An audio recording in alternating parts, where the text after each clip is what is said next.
Mirë se vjen në episodin e tretë të Rituals Podcast. Sot të ftuar e kam Dr. Ilir Kurtishin dhe do të flasim për kancerin dhe çka keq kuptojmë e çka bën onkologjia moderne. Okej, Dok, faleminderit që ke ardhur.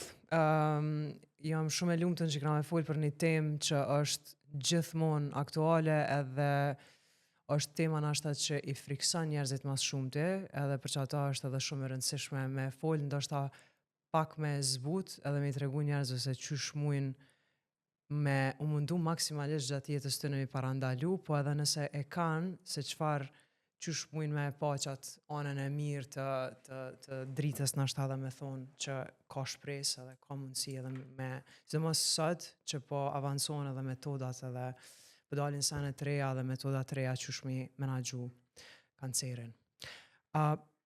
Pse mendon që se kanë gjetë hala kurën për kancer?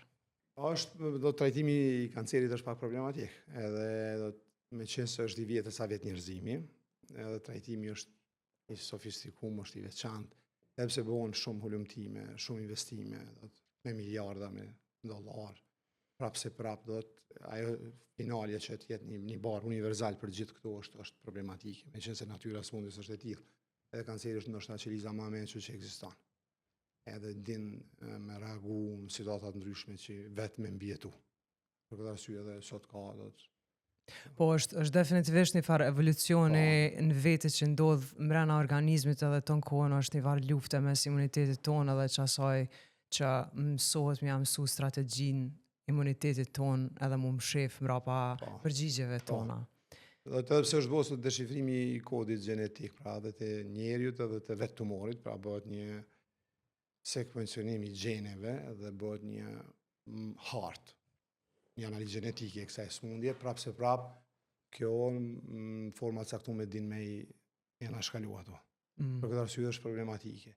Ka mendime ndryshme edhe konspirative, sepse kjo nuk bëhet, apo ka gjetë zgjidhje shumë problematike atjera bashkanceri, po nuk është e thjeshtë kjo, është vërtet është diçka e veçantë, me qenë se smundja mund të lajmërohet secilën pjesë trupit tonë, dhe secila ka një rrjedhë tjetër dhe një zhvillim tjetër të kësaj, se nëse shohim tash një qelizë malinje për me u shumëzu ose për me kalu në vende tjera, ajo sa procedura dhe sa hapa mekanizma duhet shfrytëzoj që të kaloj për vendit burimor, për vendit organit ku është, kaloj pastaj ne i themi një farë hapësire intersticiale, të kaloj membranën e enëve të gjakut, të kaloj në gjak ka shumë substansat ndryshme, do të faktorë që luftojnë mes njëna me tjetrën.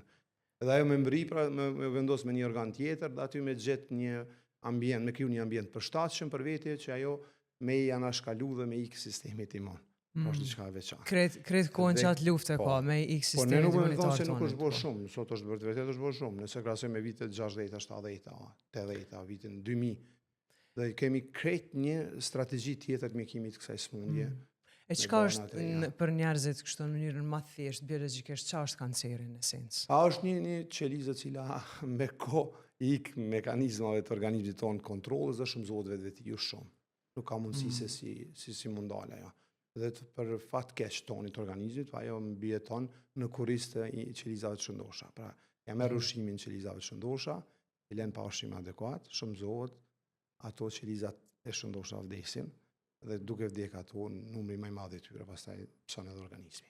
Pra është një qelizë e cila pra pos që shumëzohet vetvetiu dhe në mënyrë të pakontrolluar, pastaj ka aftësi edhe mu vendosë në vende të ndryshme dhe me rreziku shëndetin, seriozisht shëndetin tonë. Po edhe për këto, njerëzimi ka bërë shumë, sidomos në onkologji është dinamike shumë, dhe është duke u bërë shumë, dhe ka tash barna të cilët manipulojnë me sistemin tonë imun, ose barna të menshëm target terapi biologjike e cila din ku të veproj dhe nuk veproj njëjtë e individ të ndryshëm, dhe është terapia është e personalizuar. Është shumë e specifikuar. Çka e shkakton dok realisht kancerin? Çka është ajo gjenet, a është stili jetës, a është ambienti, a faktori biologjik, a dështimi i imunitetit, çka janë ajo krejt ka pak? Krejt. Dhe nuk dihet sakt çka përpos disa faktorëve biologjik, ne i dim që nëse ata janë prezent për një kohë më gjatë, mund me shkaktu kancer, për shembull, disa bakteri ose virus, dhe të tjera janë faktori gjenetik, baza gjenetike, do diku ndaj 5% ka mundësi me shkaktu me predisponu me qenë kofaktor për me shfaq kjo smundje. Edhe pastaj do të përpos faktorëve biologjik, pra, edhe faktorë të ndryshëm dotës të ambientit jashtëm. Veset kësia, një ndërta duani. Po, duani, alkoholi. Nëse abuzohet me to, sidomos me duhan, një stili jetës jo i rregull, një ushqim jo adekuat. A kështu mujt me çujt ambient edhe disponimin e njerit? Edhe deri diku, po.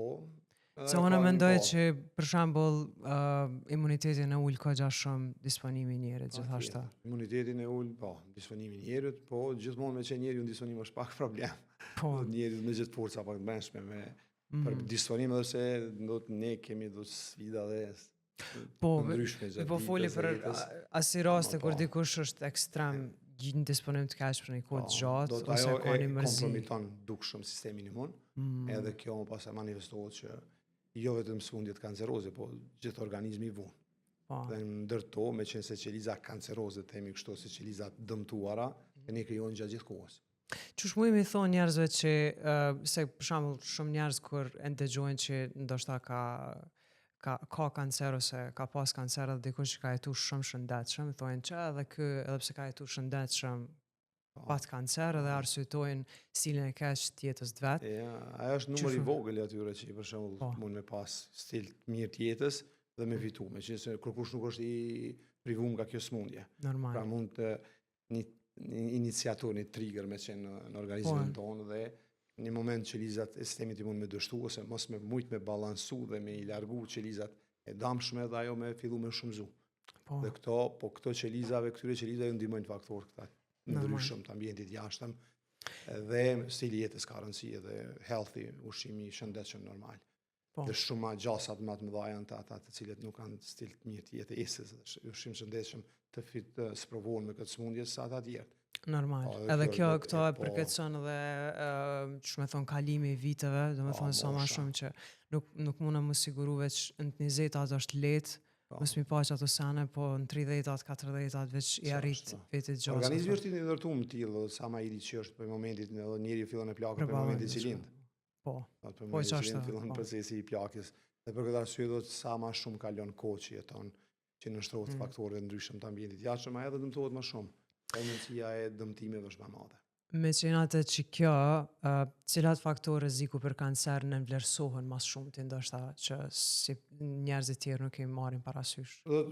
Faktorët që i nënvlerësojmë ne do të është pikërisht një ndër këta është mos aktiviteti fizik ose ushqimi i shëndetshëm, ambienti i punës, vendit ku ne punojmë, nëse ka ndosë të ndryshëm të ne i neglizhojmë, mos përdorimi i mjeteve të punës, mjeteve të sigurisë punës, nëse edhe shpesh ndosë, sidomos në shoqërinë tonë, ose neglizhojmë do të simptoma të ndryshme të cilat mund të lajmërojnë në fillim dhe ne nuk bëjmë kujdes për to.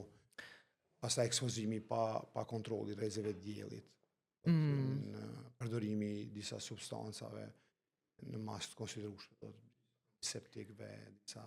Pse mendon që pavarësisht që njerëzit i dinë çto se janë se informat, është qarë që nuk jena në atë parë që pëthojmë që tash që to sigurisht i ke thonë edhe në shumë vendet tjera i ndëgjojnë të kohën, vedisimi janë shumë i lartë, pse mendon që njerëzit e marrin për të mirë qenë që të sa në jetë, gjatë kohës që njëkohësisht edhe i frigohen shumë kancerit, i frigohen, ka shumë njerëz që nuk kanë meditu shumë në konceptin e vdekjes edhe kanë frikë edhe nga vdekja, dhe pse është diçka, është i vetmi sa i garantuar në këtë jetë. Prap shumë njerëz nuk i ndërmarrin ato sene që duhet për çdo ditë për mi anashkalu probabilitetin për kancer. Çka mendon? Po, me qenë se ke pas shumë kontakt me pacient edhe e din çush ata mendojnë pasi që kanë kancer edhe abden pse mendon që kur qysh njerëzit nuk vedisohen ose janë për çdo punë. Mu për veti për shembull e kam parasysh vazhdimisht krejt faktorët mjedisore dhe mundona sa ma shumë i shty me çato çka bëj vet. Po pse mendon që tjerë se kanë? Vetë jeta dinamike bën njeriun me harru shumë gjana dhe edhe ajo qëndron, do të friga nga ajo se mund të kem diçka, do të edhe shtyn ose mendon që mund vetë ta kontrolloj një gjendje dhe të jep motiv vetit që i neglizhoj këto ndryshime dhe të mos bëj kontrolla, se po momentin kur ne vim kontakt edhe me një pacient I cili veç është I smut, ai sendin e parë që thotë që unë do ta kisha ndryshuar, thotë, ndoshta do isha më lajmëru shumë më herët e mjeku, se kom pas Isha lajmëruar shumë më herët. po, kom pas diçka probleme kohë gjatë, më shumë se një vit, 2 dhe I kom neglizhu këto. Ose një gjendje e cila vazhdimisht shoqërohet me një inflamacion, për shembull. Vazhdimisht një pengesë e cila do të nuk e lën rahat për gjatë. E kur kërkosh nuk thot kisha pas se isha kujdes më shumë për veten se sa. Se screeningu diçush është seni I dytë. Po. Ndoshta adem para saj vjen puna e stilit jetës, mendoj. S'pako, nuk kena garancë për ata, po. Adem kur njerëzit, për shembull, ata që pijnë duhan ose konsumojnë alkool vazhdimisht, mendoj që janë shumë rob të kënaqësisë momentale ndoshta edhe në njëjtën kohë e harrojnë që ajo mundet me pas një faturë më vonë. Po më intereson, ai kujtohet kur të ndodh që ai kujtohet që kësa një parë që ish dasht më kujdes, nashta ma shumë për veten, se sa. Të shumica nga ta, po, shumica nga ta mendojnë që ajo që kanë bo dhe atëherë ka qenë jo adekuate dhe problemet e ndryshme të jetës I kanë bo një pjesë të tyre, kurse një pjesë të tyre nuk kanë shpjegime, sepse nuk e kanë bo një gjë më hershme dhe kancerisht kjo është ajo që ne që potenciojmë vazhdimisht që është çelësi dhe suksesi trajtimit smundje është zbuluar të herët. Po që të na mendoj është problemi kryesor, po. Po është jo vetëm të bëjmë kontrolla, po kemi disa masa dhe parandaluese si I përmendëm dhe këtë mënyrë pa të mundomi që dhe nëse mund të lajmërohet, kjo smundje të lajmërohet pak më vonë. Po, ç'është. E jo ne ti kontribuojmë me vetdije që kjo smundje të lajmërohet më herët. Dhe për fat keq të na ndodh kjo. E tash kundërta, cilat rreziqe janë të egzagerume faktikisht që përmendën sot, sepse kena edhe ekstremin tjetër. Ka do të pacient, ka qytetarë në përgjithësi që mendojnë që abuzimi me sheqer, ose nëse hajmë shumë sheqer, ne do të fitojmë kancer, do të egzagerojnë dhe kjo mundet me orë. Po, kjo është kriju një agent në wellness industrin, edhe në internet është shumë të qarkollu. Ushqimi shpejt, I fërgum, do të janë vërtet, po janë njësa format egzagerume. Dhe pastaj do të mos aktiviteti, ose kështu me radhë do të jenë faktorë cilët egzageron në popullat më tepër se që duhet, ose përdorimi disa suplementeve, kështu më radhë. Po, kjo që tashti për shembull është mas shumti në trend puna e përdorimit. Suplementet mund të ndihmojnë kur pacienti është veç I smur, por edhe të qytetarët të personat të cilët kanë nevojë me pas një ushqim, nëse me ushqimin normal nuk mund t'i mbulojnë nevojat vitore për vitamina dhe minerale, atëherë ato nevojat duhet të organizmit I ketë, do të ato substanca në organizëm në vlera optimale të ose me vlera jo t'ulta, mënyrë që ato mund t'jenë edhe pastaj faktor që nxisin këto. Për shembull, një ndërta është mungesa vitaminës D. Të një përqindje caktuar me mungesa e shumë ka mungesë vitaminës. Është interesant, do ne kemi një numër konsiderueshëm të pacientëve të cilët kur I diagnostifikojmë janë me hipovitaminozë D, mungesë të selenit, mungesë të hekurit, të kalciumit, kjo tregon që ne ushqemi keq. Dhe do të kemi një organizëm jo të shëndetshëm dhe jo përgatitur për me luftu shumë gjëra tjera. Po edhe kur s'arrihen nevojat përmes ushqimit, mendoj që njerëzit duhet me ditë që është okay me suplementu. Po gjithashtu për shembull që tash trendi I fundit është me thonë që suplementet e proteinës I kanë do elemente toksike dhe substanca të rrezikshme të cilat shkaktojnë kancere gjëra të tilla. Të cilat mbesin organizëm dhe mund të bashkëveprojnë dhe të shkaktojnë probleme tjera. Do të ndërtallë mund të shkaktojë edhe kancer, është vërtet. Ose ne themi teprica këtyre suplementeve që merren ose nga mënyrë të pakontrolluar. Po, unë menoj që nëse merren në mënyrë të pakontrolluar dhe varet prej brendeve, për shembull nëse brendet janë të këqija ose nuk janë mirë të rregulluara, menoj që në çato raste ndoshta te konsumimit tonë mundet me nxit diçka. Këtu ne ka plot që nuk janë të kontrolluara, ka brende ndryshme, Kosova ka qenë, do të është akoma ndryshuar kur është fjala për suplemente. prodhuesve të ndryshëm, Po. të cilët pastaj edhe qytetarët i marrin dhe kjo pastaj varet edhe nga vetë kostoja e produktit. Po. Edhe- Po kur produkti është i mirë dhe është i Po, kontrolluar, edhe është mendoj arsyeshëm që dhe nuk Ne rekomandojmë të marrin këshillat e personave adekuat. po.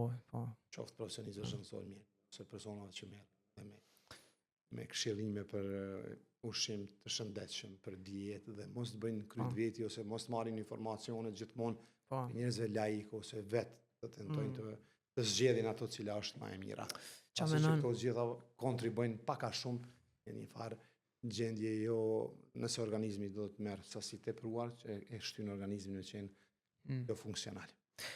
A menon që duhet mu shqetësu ma shumë për tash për shembull çka ka në sene të mira, siç janë për shembull suplementet e tilla që të ndihmojnë ashta me arrit disa nevoja ditore të ushqimeve të caktuara, apo ma shumë të japim vëmendje disa gjërave që vërtet në përqindje më të madhe na dëmtojnë, siç e përmendim substanca tjera. Po. Dyjat, po kryesor është ato të cilat dihet dhe janë të konfirmuar që mund të shkaktu këtë smundje. Se po janë për shembull, po njerëzit po shkojnë për ekstremin në ekstrem, pezojmë ka njerëz sikur për shembull Brian Johnson tashte që s'dalën diell kurr, edhe ka njerëz që ndjekin shembullin e Tina që unë mendoj që është shumë sen i rrezikshëm dhe i keq me bo atë sen. Po edhe ka njerëz që ekspozohen në diell pa kur faj kujdesi, edhe nuk e respektojnë kohën kur mu ekspozu në diell, domethënë njerëzit ton kohën shkojnë prej ekstremit në ekstrem, edhe nuk pe kanë një qasje shumë absolute ndaj seneve, ose për shembull e kanë idenë që këto sunscreens, ose që i thojnë kremat kundër diellit, nëse përdoren shumë edhe ato janë kancerogjene, se hinë në gjak, e bojnë këta, unë mendoj që i shkon mirë me kriju një piramid prej seneve që vërtet në përqindjen më të madhe rrisin probabilitetin që neve na dëmtu, e deri te maja piramidës ai seni i fundit nashta, që është për shembull çapo ti, aspartami.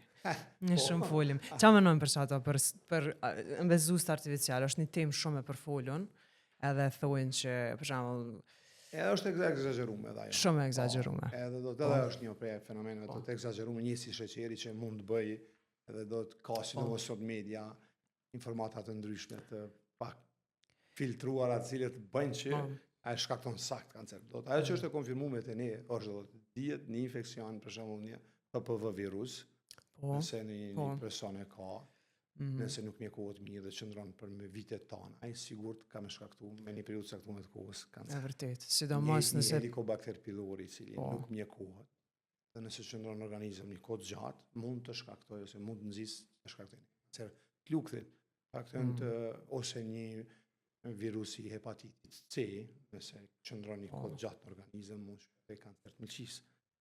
Edhe ne për këtë arsye, edhe tash edhe Kosova do të kemi vaksinën për HPV, që është bo një gjë shumë e mirë në Kosovë, për që se kemi qenë... Po, edhe mund ka është shumë mirë. Vetëm në rajon që se kemi pas vaksinimin për këta dhe këto 2 vite, kemi një vaksinim masiv. Shumë se një mirë, me një formë jemi të ndëgjushëm, vllata jonë krahasim me vendet tjera të perëndimit, se ne shohim edhe kur pacient do të cilët ne i trajtojmë dhe kur i cilën në strikt rregullat dhe trajtimet adekuate për dallim në perëndim, ku ndonjëherë ata edhe i neglizhojnë ose mendojnë që edhe nuk kanë ndaj benefit për trajtimaneve të dëshmuara të cilët merren. Mjekët janë për atë punë, frikë e cila nuk duhet jetë breng ose pasojë që mos më shkoti mjeku. Frikën duhet me orientu, duhet me gjetë arsye pse ka ardhur ajo dhe pastaj të bëjmë më të mirën. Dhe kjo është realiteti ne. Jo, po edhe duhet mu eduku njerëzit me ditë që shumë është gjithçka është shumë e zgjidhshme në përqindje tepër të lartë, nëse është në nivelin e parandalimit edhe të fazës parë. Çdo gjë, edhe kjo për çka po folim tash. Kjo bëhet në 2 anë. Do të një anë duhet kemi në programin nacionale të screeningut, që janë të bo politika, janë grupet punuese, veç duhet të jetësohen, duhet të vendosen në praktikë. Do një program screeningut ministria i ka pas duke i realizuar ato, duhet mu jetësu për kancer të qafës mitrës, për kancer të gjirit, për kancer zorës trash dhe për kancer të mushkrive. Me qenë se vendet e zhvilluara kanë një kontroll dhe kanë një screening të rregullt për tumoret e mushkrive, janë shumë problematikë dhe bëhet do të me një cetet e person, një grup të caktuar të personave cilët janë duanxhi kronik. Cilët abuzojnë me duan më shumë se 20 vjet, dhe atyre bëhet një farë screeningu dhe tendohet që të gjendet sëmundja sa më herët. Na kemi një screening të vrasht në Kosovë. Kjo screening i vjen që qytetarët vetveti ju shkojnë ose marrin informata nga profesionistë ose në për ligjërat ose në mjete ndryshme të komunikimit, dhe sidomos kur është më shprehur gjatë muajit tetor. Do të kur organizatat që luftojnë për ndërgjegjësim për kancerin e gjirit kanë bërë shumë Kosovë, edhe për për çfarë është mas shumti. Sot një send i mirë është aty që ne mbi 50% grave me kancer të gjirit sot i gjejmë stadin e parë dhe të dytë, dhe kjo situatë nuk ka qenë Kosovë para 5 viteve 6.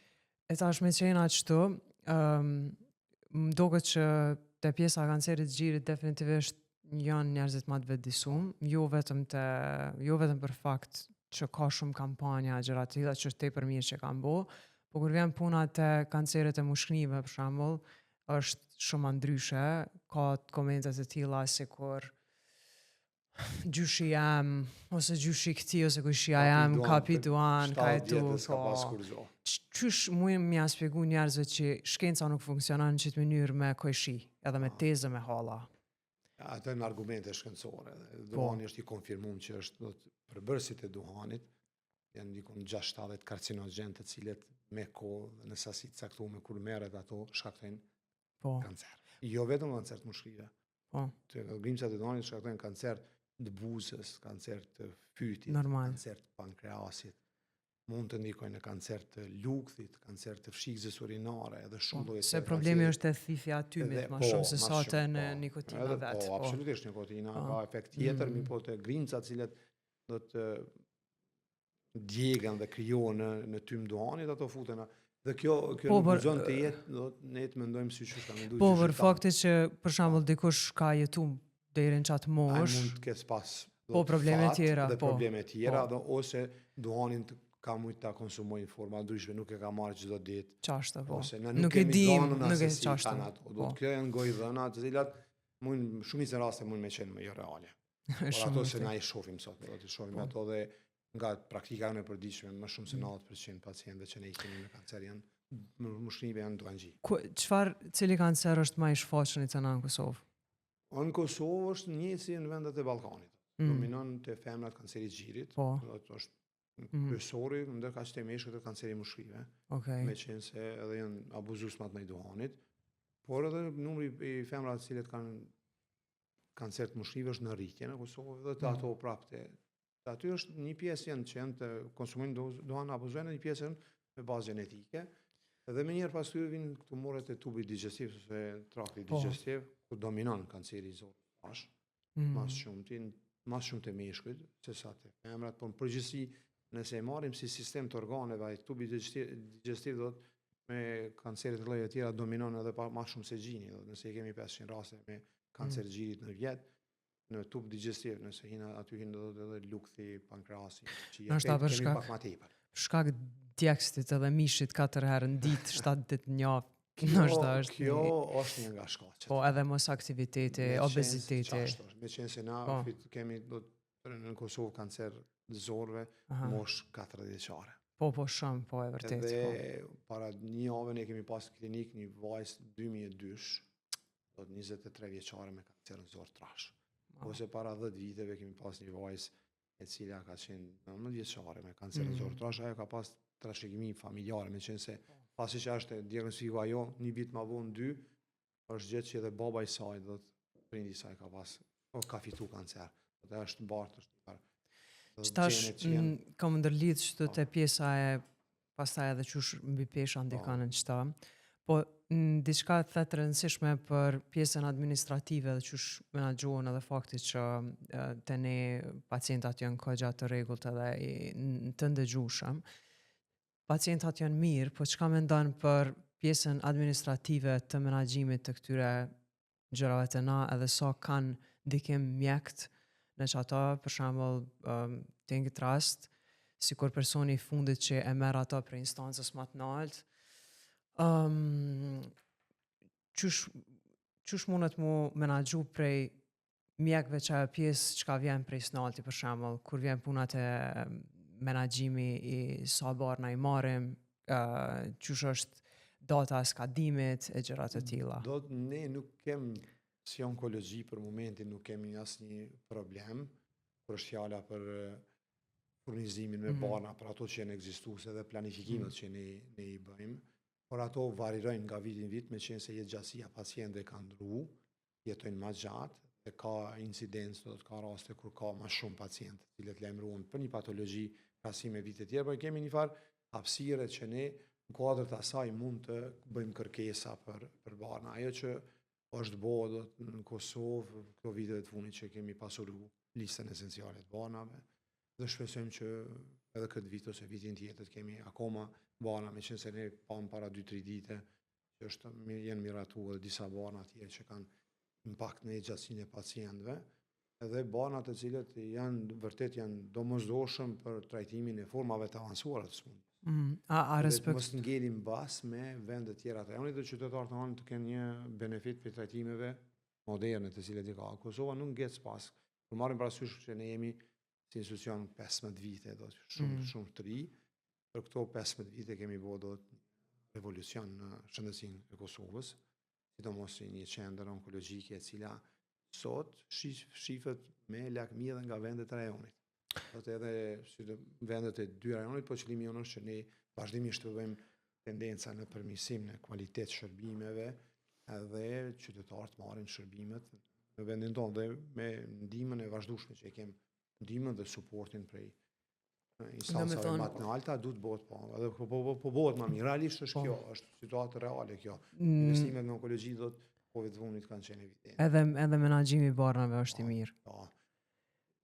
Menaxhimi është i mirë, nuk kemi në barna që do të marrim te pritse dhe s'ka donë, do të kemi donacione për shembull. Po vitet e fundit kemi pasur me miliona euro donacione prej organizatave të cilat na kanë letu, do të qasin trajtim pacientëve, krahas furnizimit të rregullt me barna të listës esenciale dhe ndoshta me shtimin e buxhetit edhe më shumë do të kemi komoditet edhe do të kemi barna edhe më shumë. Dhe prapë them me qenë se Kosova do të pacientë tanë në numër janë më pak sa pacientët që shteteve tjera, po për këtë numër, ne edhe me futjen e disa barnave të reja, ne do të kemi një trajtim edhe më sofistikuar të këtyre rasteve. Por në përgjithësi, do të klinika ka qenë, sidomos pacientë me smundje maligni, të suportuar tash maksimalisht dhe nështë me rregullime të reja, me shtim buxhetit, do të kemi edhe më shumë barna dhe gjithë ata cilët kanë nevojë spaku për barna, e ti kemi aty. Mos harrojmë se ne përdorim imunoterapi, terapi biologjike, terapi të cakut, përdorim forma të avancuara të rrezatimi. Ma herët më përmendë stereotaksin, unë po të jap një informatë që ne stereotaksi bëjmë gati 2 vite në Kosovë. Kemi 3 aparatura të reja, sidomos 2 të fundit. Ne bëjmë stereotaksia është një rrezatim i veçantë për metastaza, zakonisht, po lezionet ose metastazat janë deri 2 cm në tru bëjmë ato. Tash kemi filluar me bëu edhe në mushkëni, në qishtë me radhë. Vjen që jena zhvillu krahasu me që zhukon. Po, edhe jemi do derisa kem do të vizita prej ekspertëve, pra Shqipërisë, Malizit, Maqedonisë, Se kjo është, po mënoj, është shumë smundje e ndjeshme, është temë e ndjeshme dhe pastaj njerëzit shumë herë normale këshyrin si dështim moral, kur një vend është në zhvillim, edhe kur ndoshta nuk mundet me jap që ato çka duhet me jap në kohë, po ndoshta s'paku sot muj me thonë që është bu ma mirë, ndoshta është bu ma mirë në këtë aspekt. Vizita që kemi prej jashtë, po kemi vizita prej kolegëve tonë, shqiptarëve që jetojnë jashtë, kemi ekspertave ndërkombëtar kur qëllojnë vinë në Kosovë, dhe ata para se me ardhë aty, mendojnë që është një diçka në onkologji që për ta është e pakapshme, që si vendi vogël se mendojnë që ne merremi me krejt sende do të thjeshta dhe kur shohin që ne kemi do të tretman të avancuar, kemi do të tretman qoftë imunoterapeutik, kimioterapeutik apo me radioterapi dhe përcjellim guidelinesat e Evropës dhe Amerikës do të ESMO dhe NCCN, ESO, cilët janë konform stadit smundjes. Kjo tregon që onkologjia ka shënuar progres. Normalisht na do të gjithmonë ajo që është optimalja. Kemi 100% gjithë pacient në një vend ku nuk ka pas sigurime shëndetësore si ne, është shumë problem. Shumë e rëndësishme me cikë. Dhe kjo është shpresoj që ndoshta me tashmë sigurime shëndetësore edhe të sigurimet kur është fjala edhe në qasjen barna të reja inovative dhe në vende të tjera nuk mund ta merr gjithkushi. Më mund ta marrin ata që kanë për shembull sigurimin ekstra ose paguajnë ekstra edhe e marrin barin, se është bari i kushtueshëm. Ata që zbulojnë dhe e prodhojnë normalisht kanë qenim për trajtim shërim, po dhe ajo ka kostën. Sa ngushtë janë të lidhur në obeziteti me kancerin? Është e lidhur. Realisht, obeziteti e kompromiton një farë forme funksionin normal të trupit tonë. Në gjatë kur ky njeri është obez, nuk punon sistemi imun si duhet. Do të kemi një disbalans prodhimit hormonal. Mund të kemi lirim të disa substantive ne i quajmë citokine e kështu me radhë, të cilat mund të bëjnë që jenë, sepse mes asaj që nuk shumëzohet shumë dhe asaj që shumëzohet dhe vdes, është një on-off, një trigger, një nxitës i cili nëse e kem në ato të ndalun, është okej.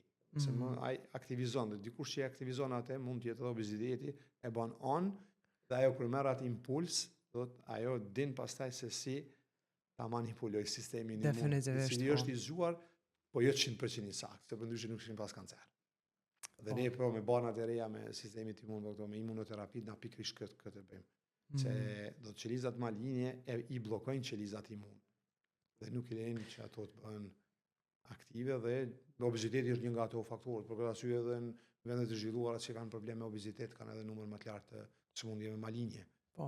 E Kosova me obezitet kemi më pak problem.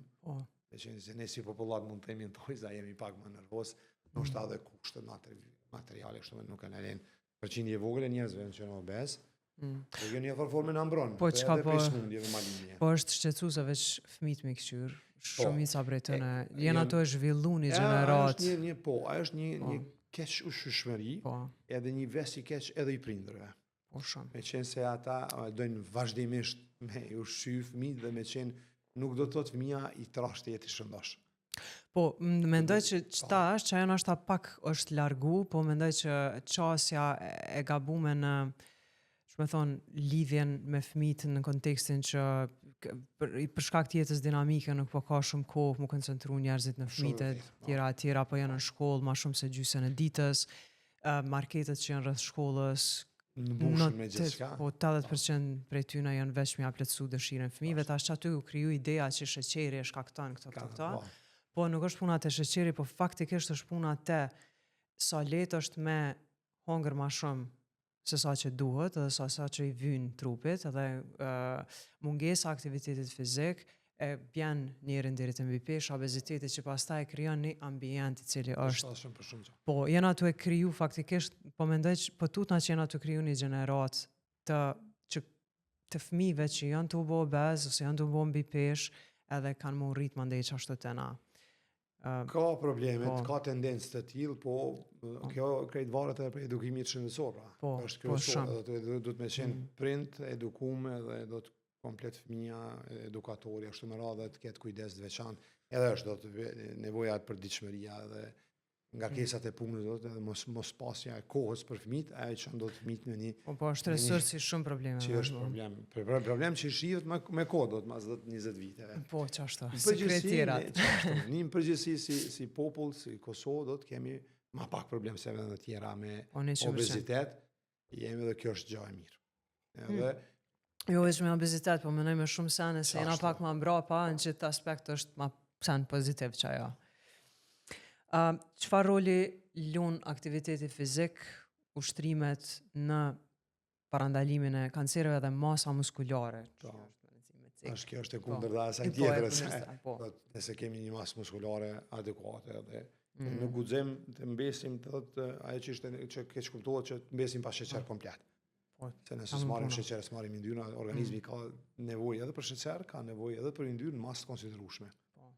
Edhe ne duhet të marr forca muskulare dhe masa muskulare është ajo shumë e rëndësishme që sistemi imun pra të punojë në mënyrë rregullt, të ketë homeostazë normale, edhe gjitha parametrat, ndërlidhja e sistemit të trupit ton të jetë koordinancë me nevojën e organizmit. Nëse ka kancer dikush që ka masë muskulare shumë të mirë, a ka tolerancën më të mirë ndaj trajtimit? Ndaj trajtimit dhe ka ndërhjedhjen e sëmundjes më të mirë. Po. Tash së fundmi ka do të publikime shkencore ku të kanceri zorës trash, do të ne i trajtojmë me kimioterapi, stadi 2, në dhe të stadi 2B. Tash me të rekomandimet fundit me publikime thuhet që është evidentuar, është konfirmuar që është njëjtë si jepëm ilaçe, si bën aktivitet fizik. Nëse bën aktivitet fizik mesatarisht, që i bjen 5 ditë në javë, spaku 5 minuta mu djersit, jo veç me ecë, ka me pas benefit shumë të madh në trajtim të sëmundjes, njëjtë ose më shumë se sa me marrë terapi. Dhe këto duhet me ndrutën. Mbi bazë që ti studimit që sa pa përmende, unë e kam krejt praktikën teme. Faktikisht përshkrimi parë ndaj çdo gjëja është ushtrimet. Se është kur ndaj shumë senave që ndoshta edhe janë të ndodhë dhe i nalti se ke ditë, po definitivisht masa muskulare është indikator shumë i fortë i se organizmi performon mirë dhe ka mundësi po. Po e bën një ambient më të mirë ndaj. Po edhe duhet me ditë njerëzit që trajtimi i kancerit është shumë i rëndë, ato e dim të gjithë, po një gjë shumë e rëndësishme që ndodh është degradimi muskular në një nivel shumë të rrezikshëm edhe shumë të shpejtë. Shkatron rezervat me njëherë dhe pastaj qeliza e din rrugën e vet më lehtë për me mbijetu. Po është shumë e rëndësishme. A ka inteligjencë artificiale rol diçka në krejt këtë rrugtim të shërimit kancereve, po në lidhje sidomos me metastazat, a jena tu, a ka shpresë se metastazave i tutëm krejt? Çfarë roli ka? Çu ndërlidhen? Tash te metastazat qëllimi këtyre terapive të reja inovative është pikërisht stadiet e sëmundjes së avancuara, jo vetëm të hershme, po sidomos është e koncentruar kjo te stadiet avancume. Dhe imunoterapia, terapia target biologjike, format e reja të avancimit të trajtimit me reze, me stereotaksi, me gamma knife e kështu me radhë, pikërisht kanë këtë qëllim që qelizat cilet kanë dalë nga organi dhe kanë shku në vendet largëta, t'i shënjëzojmë dhe t'i fusim në një proces të mbytjes së tyre, ose t'i shkaktojmë apoptosë, vdekje, me këto barnat e reja dhe ka shpresë. Dhe ne kemi mri, për shembull, edhe në Kosovë, me barna, me tableta, për shembull, sa sëmundje të mushkrive, të melanomave, tumorëve të lëkurës, kur dalin ata pozitiv në një substancë, për shembull, në një gjen, vraf mutacione, vraf pozitiv, ose për shembull të mushkrit, kur kanë receptor pozitiv EGFR ose ALK, përdorim ne tableta terapi të mençur, e cila i largon ose i minimizon metastazat. Metastaza, kur i thonë njeriu, i bjen që është do të stadi avancuar, stadi 4 të sëmundjes, dhe është problematike veçantë se si ajo është duke ndalë burimin sëmundjes, jo vetëm ta ndalim prej vendit, po t'ja hekim edhe ato pasojat e sëmundjes. Jetë ka ndalë në organet largëta, dhe kjo ka mrinë me mjekësinë moderne, pikërisht kjo është duke ndodhur sot. Dhe kjo është një novitet dhe gjë shumë. A jena të shku drejt shërimit të kancereve ma shumë, a jena të shku drejt trajtimit kancerit si sëmundje kronike? Unë mendoj që qëllimi i mjekësisë është që sëmundja të shkojë më shumë deri te futjes së saj në kontroll dhe shndrimit të saj në një sëmundje kronike. Një sikurse që mund të jetë për shembull një sëmundje e gjendrës tiroide, një hipertireoz, një sëmundje e sheqerit, apo mund hipertension, i cili monitorohet dhe njeriu jeton me to me vitet tona. Por në anën tjetër ka kancer të cilët shërohen. Kur themi shërohen, i bjen që njeriu jeton me to me vitet tona pa pas problem. Dhe kanceri do të shërohet vetëm në aspektin mjekësor, nga njerëz kompetent dhe adekuat, duke ndërmarrë masat adekuate trajtimit. Po do me thonë që nuk shërohet me qëmshdhëdhisë kësi sen. Në asnjë mënyrë, as me rekomandimet njerëzve laik dhe përdorimit të substancave ose gjërave të cilet nuk janë të konfirmuara apo janë do të plasuara në treg për interesat ndryshme, për far baze shkencore.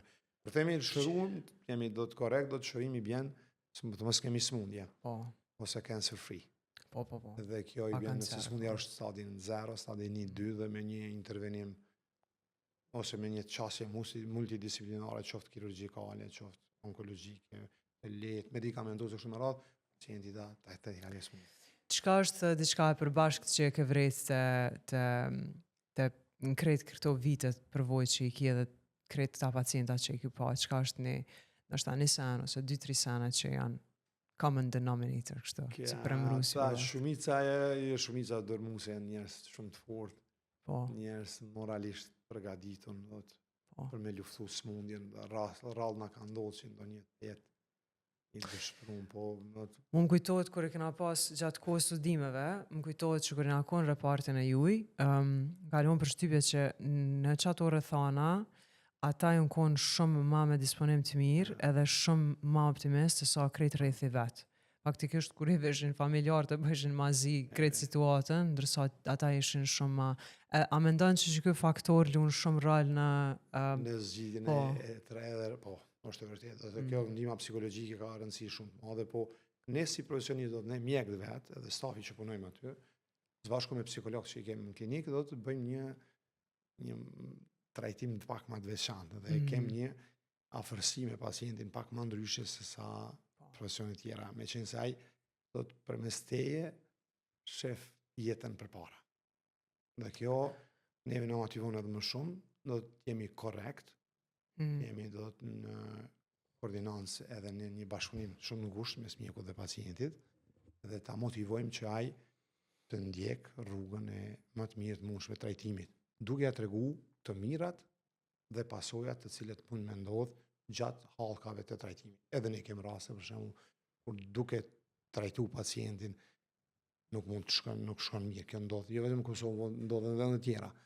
Dhe problemi ndonjëherë ndodh me familjarët ose edhe përmendë edhe do të jenë më i fortë është pacienti, shumë më i fortë, është heroi vërtet i ditëve tona, do të është dikush ke kancer dhe lufton dhe të bëhet heroi vërtet në ditëve tona, është gjë shumë e madhe. Edhe kjo ndodh në Kosovë. Për fat mirë, përpara ka pas besytni dhe janë stigmatizuar shumë pacient qytetarë tonë cilët kanë vuajtur për këtyre smundjeve, por sot ata janë shembull i punës, i motivit, i sukseseve në vendet ku jetojnë dhe performojnë në vendin e vet. E ç'a ndodh në rastin e kundërt kur ti je gati se i sigurt që edhe a ki edhe ti një fije shpresë dikon që ndoshta se mu më duket pak arrogancë prej neve mjekëve kur na sillemi si kur jena shumë të sigurt për një sen. Mendoj që gjithmonë duhet me loni hapësirë, edhe kur mos mi thon dikujna që çka javë, çka ditë i ki jeta, po. Na këto, do të jemi shumë kompleks kjo punë. Shumë. Edhe ne e marrë do të mjekësia është kur një nuk bën një dy gjithmonë. Po. Edhe gjithmonë do të edhe rastet kur janë ne kemi do të pritjet shumë të mira që do të performoj mirë, ajo moment mund me ndru për jo mirë, me që se organizmi është i tillë. Tash edhe me terapitë më përmend edhe më herët me terapitë personalizume, do të njëjti tumor, njëjtin organ të dy persona të njëjtë nuk ka të njëjtin efekt. Po normal. Dikush e metabolizon më shpejt barin, organizmi i një personit, dhe dikush tjetër e metabolizon më pak. Dhe kjo metabolizimi bjen te dikush ky bari ka super sukses, te tjetri ka pak sukses dhe mund të ketë efekt kontra. Në këtë arsye na kemi do të një rezervë gjithmonë edhe të rastet. Po edhe kundërta, mund të ndodhë, po. Kur vendosim për me trajtu pacientin, do të marrim parasysh jo vetëm fillimisht do të diagnozën, pastaj performancën e pacientit dhe shumë faktorë tjerë përmjetësues marrim një analizë dhe shohim. Mund të ndodhë edhe kundërta, mund të ndodhë shumë keq edhe veç mund bëhet tepër mirë. Pak më pak, po kemi edhe tillë. Kur ne nuk kemi pas shpresë që ai pacient mund të i kaloj dhe na ndodh që mas një viti 2, për shembull, kur e diskutojmë, edhe ai thotë, unë kom qenë shumë keq, tash jam më mirë, dhe kjo është diçka që mjekësia do të zhvillohet dhe sipas gjendjes aktuale edhe tu e pa pacientin. Harrova më së mesin bosh për më herët e përmendë inteligjencën artificiale. Kjo ka me bo edhe është duke bo revolucion. Dhe këto bana të reja që duke u zhvillu, fal inteligjencës artificiale, do të bëjnë këtë hartën gjenetike të tumoreve dhe të organizmit njerit shumë atë fryqshme, dobishme, shumë a korekte dhe shumë a lehtë të interpretueshme në zbatimin e saj në trajtimin e smundjeve të ndryshme, këtë rast edhe smundjeve maligne. Dhe kjo i ndihmon mjekut shumë dhe ne nuk guxojmë të kemi frikë. Normal. Se kemi plot mjekë që sot kanë klasik që s'dojnë me avancu, po. Dojnë edhe kanë frikë. do të në segmentet caktuar ndoshta atë një pjesë e konsiderueshme. Ajo është mjet ndihmës që neve na orienton. Meqense ka edhe këtu hulumtime, jon pa që shumë me një sytonin, syt një mjeku ose dy vetëve një diagnozë ne kemi ta neglizhojmë, por me inteligjencë artificiale është pas që ajo është ka qenë prezente dhe ne nuk i kemi pa. Normal, kjo është pyetje logjike edhe në patologji e zgjedh formën adekuate të trajtimit. Sot shohim me inteligjencë artificiale ti mund të bësh operacion prej Azis në Evropë me Da Vinci dhe do të në kohë reale. Dhe kjo është sen shumë i madh për njerëzimin, për Kosovën, kjo është një e paarritshme, mirë po, për gjëra tjera që ne kemi çësje, sidomos trajtim, dhe duke i zbatuar ato rregullat, shpresojmë që jemi në rrugë të mirë. Okej. Për fund, kemi përmend mitet e rreth kancerit, që nuk janë vetëm mite kështu, po janë faktikisht ndoshta edhe të rrezikshme, edhe i çojnë njerëzit drejt një rrugë e cila nuk ka shërim, ndoshta. Unë po im përmend dhe kisha pas qefti diçka shkurt me thonë. Okej. Sheqeri e ushqen kancerin. E thamë, sheqeri e ushqen dhe qelizat e shëndosha. Po, do të me pas kufizim dhe pas kontroll në sheqer, të mos me abuzu sikur çdo gjë tjetër, por nasim ju nuk guxojmë ne të mbesim pa sheqer dhe të vazhdojmë me ushqy. Dieta ketogjenike e shëron kancerin. Në asnjë mënyrë, do të mund të kontriboj, po jo ta shëroj kancerin. Protokollet detox e pastrojnë kancerin. I protokollet detox ndihmojnë gjatë trajtimit deri diku do të që mbëlqia të performoj, po jo ta shërojnë kancerin. Sauna e vret kancerin. No. Trajtimi natyral në vend të kimioterapisë. No. Nuk ka bazë shkencore, nuk ka evidencë. Ka njerëz që kanë tentu që ta mjekojnë edhe këtu te ne edhe vende tjera me lloje ndryshme të produkteve bimore. Çka mi thonë ato në që dalin edhe thonë? Nuk ban ashtu, duhet të lajmërohen te mjeku, duhet të marrin këshilla adekuate dhe. Çka ndodh kur dikush del edhe thotë që unë vërtet e kam shëruar kancerin me çto metoda bimore? Çka mendon që ka ndodhur aty edhe? Nuk ka konfirmim për to. Mund të ketë ndonjëherë anomali ka qenë ndonjë formë, ndonjë smundje tjetër që është përzi, po nëse ka qenë duhet të shikojë a ka qenë e konfirmuar, se ne mjekësinë e bazojmë në fakte dhe në argumente. Nëse ka ndodhur, ai duhet të mendojë të tjetri. Çashtë po. Nuk mund na them nëse ty të ka bëu ajo mirë, mos po bën ose një mas gjërë të pacientëve. Mund të ketë ndaj aksident natyror i cili mund të jetë, po sikur që ndodhin edhe në organizmin tonë, po jo se sot ditë sotit jemi të mbushur na me informata të ndryshme, përdorimin e substancave të ndryshme, do të produkteve të ndryshme të cilat plasohen, të cilët mendojnë ajo do janë të pakonfirmuar dhe nuk janë. Kemi do të maksimalisht korrekt me secilin. Edhe mjekësia moderne, dhe përkundër fakteve, tash do të është bëu hartimi gjenetik i smundjes, edhe prap ka problem në menaxhimin e kësaj smundje. Ka smundja qeliza shumë e mëshme. Na ka ndodhur në pak raste, po ka ndodhur kur pacienti ka refuzuar trajtimin ose është mjeku vet. Unë kam pas vitin e kaluar së bashku me kolegë një vajzë e cila ka qenë diku 27-8 vjet dhe nuk ka dashur vetë më trajtu. Dhe ka ardhur në gjendje kur ne kemi pa ato, gjendje paraterminale. Ne ka bën dot gjendje gati me insuficiencë dializë kështu me radhë, dhe kemi ndërmarr masat e dhura të trajtimit. Dhe vajza sot është mirë, gëzon shëndet shumë dhe tash thot kom po gabim pa falshëm një. Se ka tentu vetë duke ndëgju njerëz. Duke marrë dot informata prej rrjeteve sociale, prej Facebookut, Instagram, se ky kombinimi këtyre dy produkteve në Amerikë, ose kjo e mjekon, kjo është e ardhur prej natyrës, është bio, është diçka e lehtë, po kompanit ose farmaceutike po bëjnë për interesat veta, kështu me radhë, që ajo do të nuk kanë argumente. Po që kjo lidhet me të fundit, onkologët e fshihin kurën për kancer. Përkundrazi. Janë të e lyp. Edhe janë të e lyp edhe kanë bo maksimumin, dhe sot njerëz me kancer, një pjesë e konsiderueshme, me që se smundja është fatin e ka tillë, por një pjesë e konsiderueshme e pacientëve fal trajtimeve moderne onkologjike sot janë gjallë. Shumë faleminderit dok që e kon me musat, unë kënaqa shumë, mësova të sanë. Pak më ndryshe se tjera herë, që po vjen mirë shumë. Shpresoj që të vi shapet. Patjetër. Faleminderit që na keni dëgjuar, shihemi në episodin e radhës.